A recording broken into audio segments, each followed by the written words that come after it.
So, it is 8:30. My shift starts at 9. My first client is at 9. I have like probably 10 people today. And by the way, it's also my second like full day of being on the books. We have to get here 30 minutes early. So we can heat up our pots, so we can heat up our wax, and so we can get our room set up and all that good stuff. And then, we'll be ready for our guests. I'm going to keep you all in the loop. And yeah, stay tuned. I'm not able to like film me doing services, but you'll see me set up my room, all that good stuff. All right, so towards the beginning of the day, you pretty much come in, like I mentioned, 30 minutes early. You start to set up and get ready for your clients.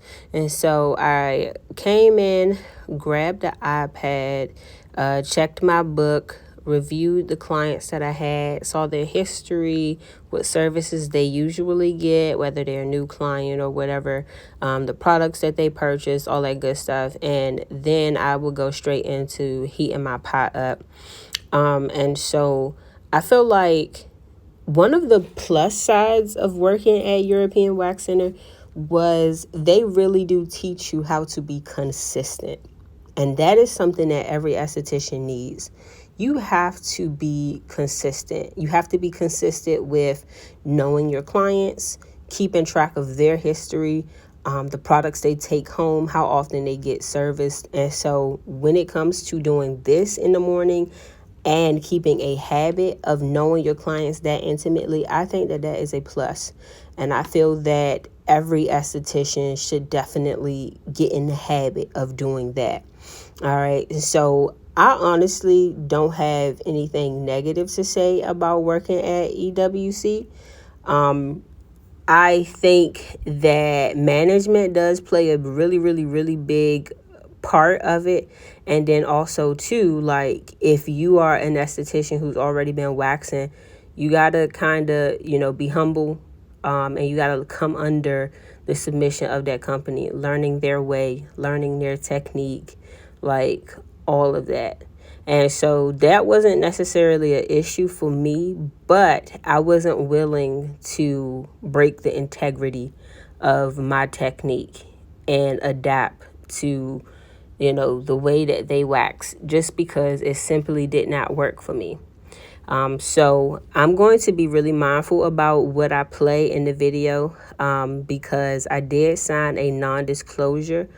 And so I can't tell you all their trade secrets and all that good stuff. And it's not like I was planning to, but I'm just going to be very, very, very mindful about what I say and me giving my feedback on working there. But overall, the company is not a bad company. I think that it teaches you how to be very thorough. If you're a new esthetician, this will really be a good start for you if you want to specialize in waxing. But when your time finishes there, I would definitely expand your knowledge on waxing. Even while you're there, expand your knowledge on waxing. All right. So in the video, you just see me like restocking the room, getting ready for the day, refilling the wax applicators and all that good stuff. And the good thing about this company is they have their own, like everything has a EWC label on it, so that's a really good thing. They're really big on being clean, keeping the rooms clean, wearing gloves when you're dealing with the wax, wearing gloves when you're dealing with the sticks, all that good stuff. So like I mentioned earlier, they're really big on being thorough, being consistent. Not so much of being thorough. I take the thorough part back, but being consistent. Like the same thing you do for one client, you do for every single client, good and bad. So I'm going to fast forward the video a little bit and let you all continue to see me get ready for the day.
All right, y'all. So at the beginning of the video, and even in the caption or the description of the video, you see that I only lasted for 1 month here. So let me tell you what truly happened.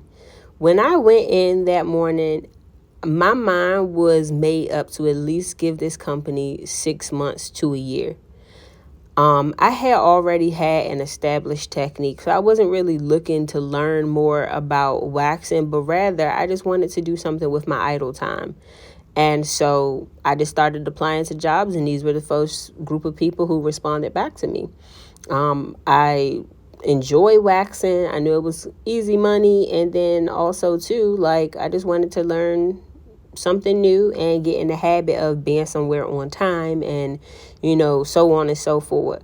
So that morning when I had came in, I prayed and I was talking to God, and I was like, God, I want to build my reputation with this company based on genuineness, not how fast I can wax somebody, not how I keep conversation and, not me meeting quotas and all that good stuff. Like, I want to build my bonuses and build my way in this community, or not community, but in this company, because of how genuine I am. And so I was really intentional about every single thing I did that day. Like I told you, I was not planning for that to be the last day that I worked. And so I had kind of asked almost every client like how they felt about the products, how often they get waxed, and I was doing everything that I was trained to do, educate the clients, encourage them to purchase product if I believe it was helpful, tell them what's in the product, educate them about how often to come. Like, I was being very intentional about building my clientele, but I wasn't going to tell them something that was not going to be beneficial to them. And so, that was pretty much all I had did that day. Built relationships, introduced myself, and educated my clients. In a minute, you're going to see me come on and just like kind of give y'all a little check-in about how my day went, that actual day. And so right before, or I'm not right before, but right after I had recorded this video, I had a really bad experience with a client. And I'll tell you guys about that a little bit later. But I don't want to get deep into my storytelling knowing that I'm about to actually start checking in the real video and telling you all about how my day was. So I'm going to wait until after that part comes on to tell you about the questions I was asking clients and what they said about, being a customer of this company. So 1 second, that clip is about to come up. So my first hour of being at work is now 10:05. I clocked in at 8:30. My first guest was at 9. My first hour, I saw 3 clients. I did underarms, underarm in Brazilian, and then also a bikini full, which is just a Brazilian without the backside. So the rest of my book it's not like super busy. In the next hour, I have 2 eyebrow appointments. At 11, I have, Jesus Christ, my book got real full.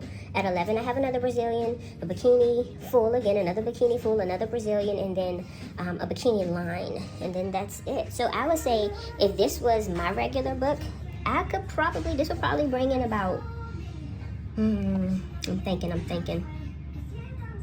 This would probably bring in probably over $500, maybe about $600 just from this book of about 10 clients. So right now I'm just heating up my wax pot, adding more wax in for my next guest because my pot is running a little low. And then I have maybe like 10 more minutes until my next guest comes.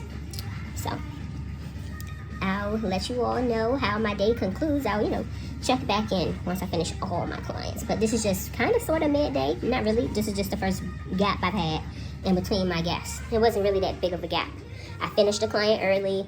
Her appointment was supposed to be over at 10. I finished her at like 9:50. And then my next guest is at 10:15. So I had a little break. And so I'm just filling out my wax pot, cleaning my room in between, things like that.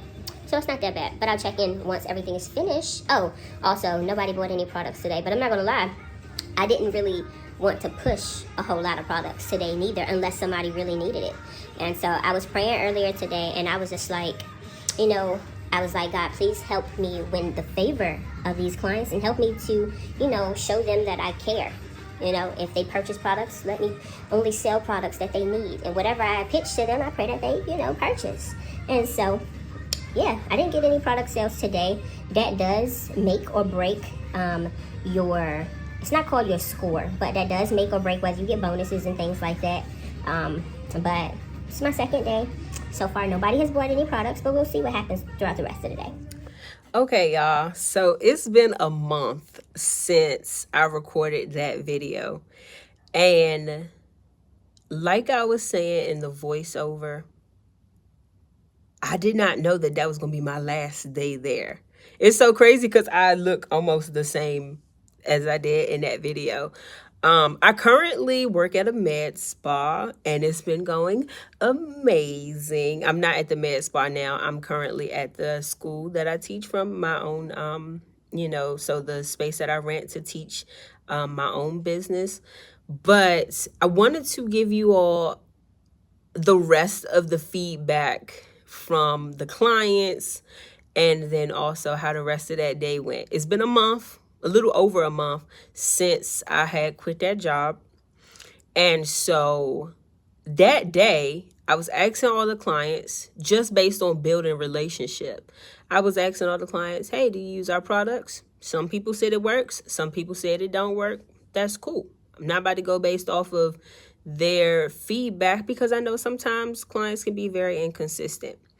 But one of the turnoffs for me, I had a client come in, I waxed her, and she did get breakouts and ingrowns really bad. It left a lot of hyperpigmentation. And so I asked her, I said, do you use our products? She said, I purchased the ingrown serum a couple of times. I told her, I said, okay, well, instead of the serum, next time I would recommend a physical exfoliant to break down the dead skin and even to kind of like lift the dead skin off of the ingrowns whenever they do appear. Then I also told her I recommend the ingrown wipes because they exfoliate a little bit deeper than the ingrown serum and even the physical exfoliation. I knew what I was talking about. I knew ingredients. I knew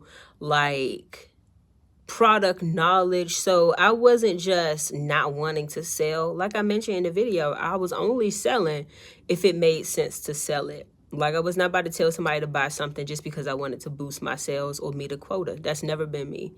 And so when I was walking her out, I pulled the product off the shelf.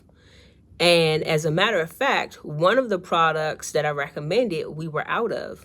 And so when I saw that she was not interested in purchasing the product, I went over to get her a sample. And so my manager, she came over and she literally interjected in me closing out, the service with my client. And she took the product off the shelf and she massaged it onto her skin to let her feel the product. And at this point in time, I'm like, no, that's innocent. That's a great thing. You're teaching me how to be more confident, how to be more assertive, how to be more tactful. I didn't mind that at all. But as I was trying to get a word in, she was cutting me off and continuing to encourage the client to purchase the product that she was massaging onto her skin. And me and the client started to get very uncomfortable. I didn't necessarily see an issue with it because I understand, when you are being diplomatic, I didn't take offense to what she did. She was just trying to cause me to see how she does things. And I was okay with that. But I realized that it was making my client uncomfortable. And it was making me a little uncomfortable just seeing my client being uncomfortable. So that was the first thing that I was like, I don't know about that. But right before that, and this had nothing to do with nobody. This was on me. I take full blame for this. So we only get a limited amount of time to do certain services because European Wax Center is known for speed waxing. But they also try to teach you to be thorough and give proper consultations and stuff like that. So a lady came in and she had grew her brows out. She was like, people mess up her brows all the time. She was like, they're shaped a little funny. Like she wanted them to have a fullness to them, but she also wanted an arch, and she just was not very trusting with her brows. And I was running behind. I had probably ran over at least 5 to 10 minutes behind schedule.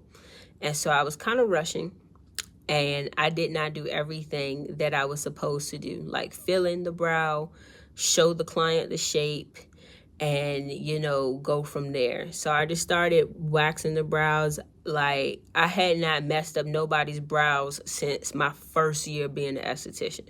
I've been an esthetician for 7 years come March 2025. And so in 6 years, I had not messed up anybody's eyebrows. And so that day, I literally, according to the client, messed up her eyebrows. I couldn't even tell you how her eyebrows looked because I never got to finish. So I was waxing her eyebrows, and instead of me taking the mirror away from her after I showed her, you know, what I had planned to do, I let her hold on to the mirror. I didn't fill in her brows. I just showed her, I showed her her shape, and I asked her a couple of questions while she was looking at them, and I let her tell me about her brows as she was looking in the mirror. And so the whole time I was waxing her, she was looking at the mirror like this. And so I was not so much of getting nervous, but I could kind of feel that she was nervous. And so it became very like tense. And so as I was waxing her, she started huffing and puffing, and she was like, you waxed it too thin and da da da da. She was like, just move on to the next brow. And so I think I tell this story at the end of the video, so I'm not going to tell the whole story. But long story short, I did not get to finish this lady's brows. Like, she would not let me finish her brows. She was like, you already didn't do what I asked you to do. I just want to get out of here. And they have this thing where your first service is free with them. So the service was comp. And, you know, she didn't want to speak to a manager. She just proceeded to tell me about how I just pretty much messed up her eyebrows, and she was taking pictures of her brows and all that good stuff. And I was just so sad after having that experience. But I was also like, hey, you got to get through the rest of your day. Like, this happened at 11 o'clock. You still got other people. And so I was like, girl, get on top of your game, you know, brush it off your shoulders. It's okay. You know, just next time do better. You know what not to do. And so the day goes on. I have some clients who come in and they're like, they love the product. Or I hadn't had nobody who said they love the product, if I could be really honest. I had some people come in and say, oh yeah, I use it, and sometimes it works. I had some people who came in and it was like, they don't work at all. I don't even bother. And like I said, I brushed that off my shoulders because I was determined to see for myself. But the next thing that really bothered me or struck a question was how frequent clients had been coming for their waxes. And y'all know I'm an educator. And so I know that typically the hair does not tend to grow back if you remove the hair directly out of the follicle without breaking the hair, or, you know, without, you know, I don't know, without breaking the hair. That, I feel like that's one of the only things that would cause the hair growth to grow back in faster.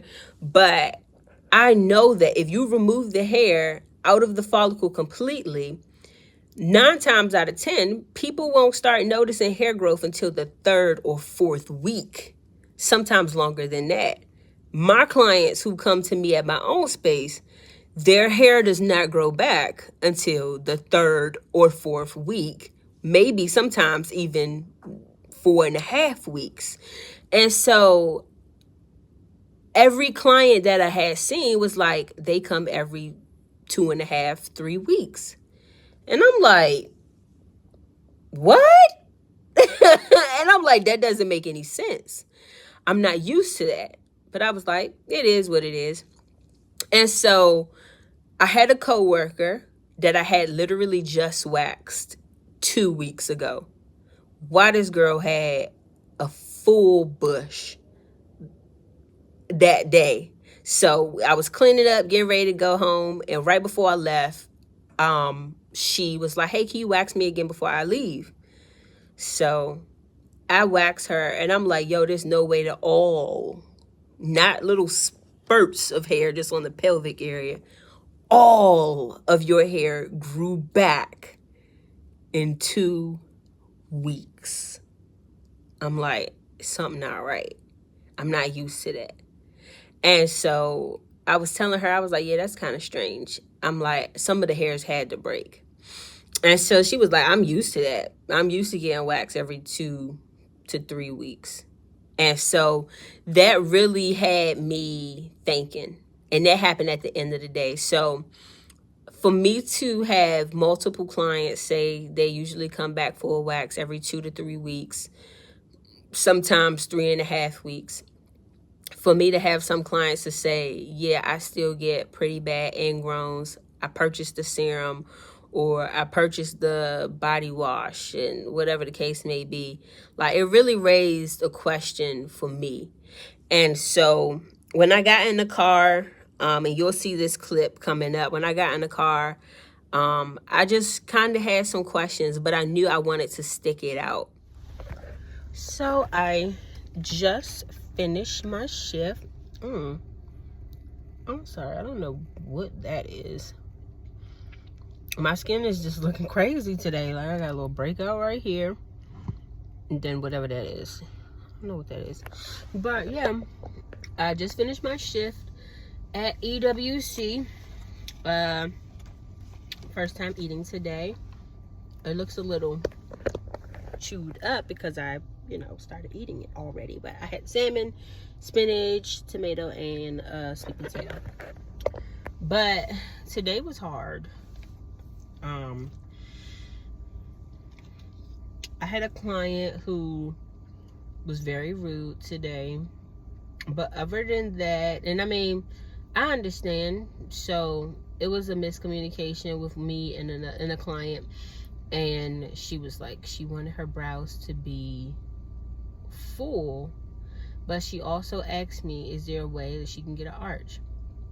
And so I'm waxing her eyebrows, and as I'm waxing her eyebrows, she stops me mid-service and she's like, it's too thin. And I apologized, and I tried to keep on cleaning up the area, not with wax but with tweezing. And she was just like, I don't want you to finish. And so she was like, you can go on to the next eyebrow. And I'm just like, okay. And anybody knows, whenever somebody's telling you how to do your job, you kind of go into defense mode. You kind of shut down a little bit. And so I just was shutting down a little bit. And, I was very apologetic, but she wouldn't even let me finish. Like, I started waxing her other eyebrow, and in between me waxing her other eyebrow, she stops me again, and she's like, I don't want you to finish. I don't want you to do anything else. And I'm just looking like, I understand that you're, dissatisfied, or it may be thinner than what you were expecting, but your brows won't even have a complete look. You won't even really get to see the finished product. And she was just like, I just want you to stop. And so she was just she was not very understanding, nor was she, she was very possessive, for lack of better words. Like, I feel like with me being the specialist, I get it if, I get it. You said your brows were too thin. And that's not what you meant when you said full, but have an arch. But to not let me finish, or to not give me the chance to, fix or give you a complete service is pretty extreme. And when the front desk, when the GSA, that's what we call them, when the front desk receptionist or whatever, when she was, checking her out, she explained to her, because it's your first service, the service is already free, but if you like, I can go get the manager. And she was just being real, like, she was like, no thank you, I just want to get out of here, this is not what I asked for. And even the other client who was getting checked out, she was like, okay. You know, because I mean, you know, things happen. We understand, you know, like when stuff goes wrong, but she was just being a little over the top. But other than that, my day did go pretty good. I had a couple of clients not show up. But then I also had a couple of clients, you know, walk in. So that was that. Me learning the European wax center technique is not fun. It's not the best, but I'm open-minded. I have noticed, so previously I will always say, before I even joined European Wax Center, I will always say, oh, doing larger strips is not thorough. I feel like it breaks the hair. I feel like you don't get everything and da da da da da. And my assumption, because back then when I was just doing my own technique from Wax in the City, my assumption, I'm learning that it is correct. And it could be just because I have not gotten acquainted with the wax yet. But even with me getting acquainted with the wax, I hear a lot of guests, you know, coming in. Like today was my first time seeing everybody. I've never had a repeat client with the exception of my coworker. But every client that I saw today, they were like, my hair grows back in 2 weeks. And I'm like, jaw dropped. Like, I'm like, that's not right. Because with me doing my technique, with doing the smaller strips, everything comes out. And so everything comes out, and that means people don't have to get waxed as often. They literally get waxed every 4 to 6 weeks. I have some clients who tell me my hair don't start growing until about the 4-week mark when I was doing my own technique. So I said all of that to say, working at European Wax Center, it is everything I assumed it to be. Sorry, I'm still eating. It is everything I assumed it to be, but I feel like it can work and it can be beneficial for those who are new in the industry. It can be beneficial for those who want to build their confidence with waxing, want to get big on speed, want to get more comfortable with retailing, or, you know, just customer service in general. I think that this is a great place to start out. It rips the band-aid off, you know what I mean? They don't coddle you. This place where I'm at right now, nobody can get more than 15 minutes to do a Brazilian. Today I did end up falling behind a little bit because I had a couple of guests who had really, what's the word I'm looking for? They just had hair that would not come up, and I'm not used to that. I'm used to getting everything.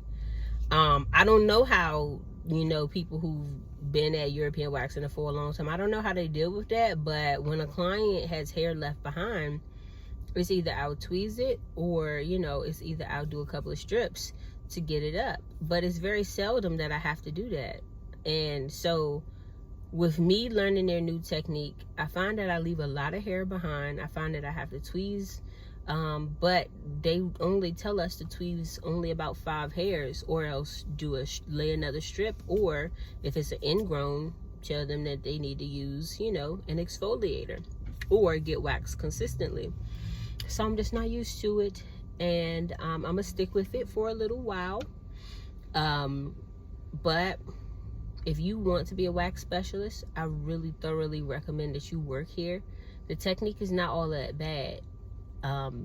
It's just something that you really have to,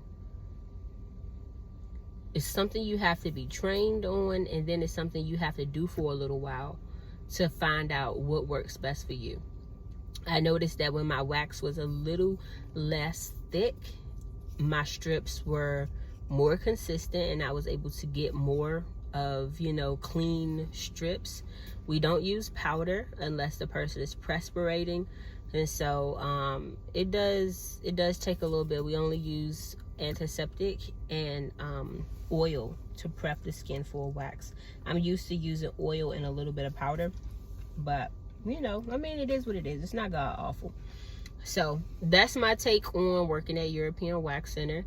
It is definitely a temporary job for me, but it could be a long-term job for anybody who grows with the company. The trainer who trained me, she's been with the company since, I believe she said, since 2016.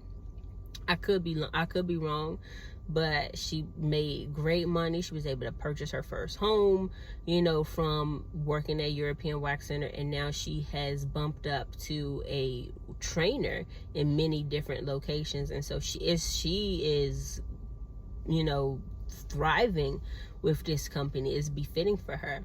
And so I think if it's a good fit for you, then it could be a long-term career. But after I had went home that day, I still was thinking. I'm not even gonna lie. I still was thinking.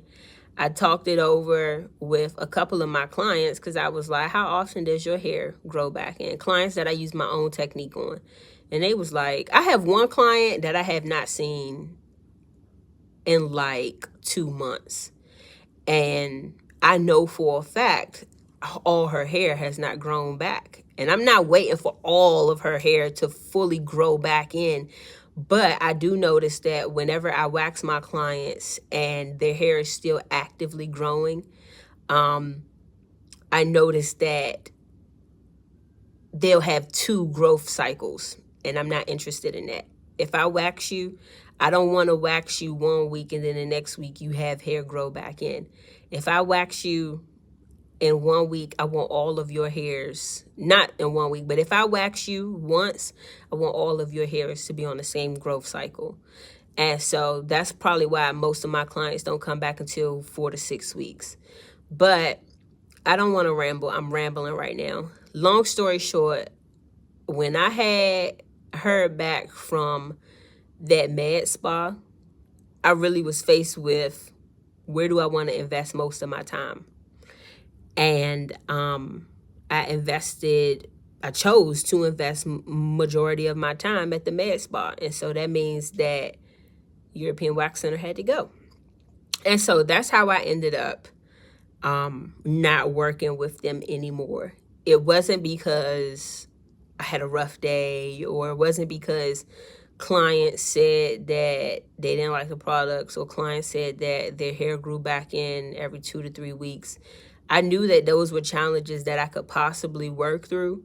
But when I was faced with a different opportunity, I chose the better opportunity for the sake of, not using their technique and also not diminishing my technique. Because I realized that even with me doing clients at my suite, I would start to wax them the EWC way. And so I just had a lot to think about. So yeah, the company is not a bad company, but it's great for beginners. Those who have your own technique, you will have a challenge and you will have to submit to their technique, because you have to do things the way that they say to do it in order for it to work. You can't cut corners, you know what I mean? And so the company is not a bad company to work for. Just a little bit of, let me tell you how everything went when I put my notice in. So when I had put my notice in, I wanted to give them the whole month. I wasn't just going to not show up for work one day. So when I finally came to the conclusion that I didn't want to work for them anymore, because I wanted to spend more days at the med spa, I emailed my manager and I let her know, hey, towards the end of the month, I'll be graduating out of the company. I no longer have the availability that I once had before. And so she pretty much was like, I accept your resignation letter effective immediately, meaning don't come back. And so the reason why, it wasn't no hard feelings, not to my knowledge, but the reason why that was like that is because that branch specifically, and I learned from one of my coworkers that other branches have the same policy. But if you don't stay with the company for, some places it's 6 months, some places it's a year, you have to pay out of pocket $500, or you won't get paid for the work that you did prior to your resignation. So when I had put my resignation in, all of that money that I had made those days, or that one day of me being out of training, was null and void. Like, they withheld my pay. So I didn't get my last paycheck. And in a sense, I was let go immediately because I resigned. And I wasn't going to be working after that month. And so it was what it was. You know, I think that that's not a good policy to have, because what if I said mid the month? What if I said, you know what, I'm going to stay for the rest of the time being? You know, they lost an employee, you know, didn't really give me the opportunity to change my mind if I was going to change my mind. But I made that decision to stay for the rest of the month out of me having good morals and not wanting to burn bridges. So if you thinking about working there, just know that they do have very, very strict policies, some that are very beneficial and some that are a little shysty, if I can be honest. I'm not even trying to be messy. Me personally, I would recommend, you know, if you don't think that you can do well with policy, and if you don't want to be bound by contract, you probably be better off working somewhere that does not have a non-disclosure, a non-compete, or, you know, a probation period. So I hope this helps you all. I'm sorry that I did ramble, but I at least wanted to give you all of my feedback from working at EWC. So stay tuned. I hope my videos in general help you, and I wish you all the best of luck as you know, job hunt.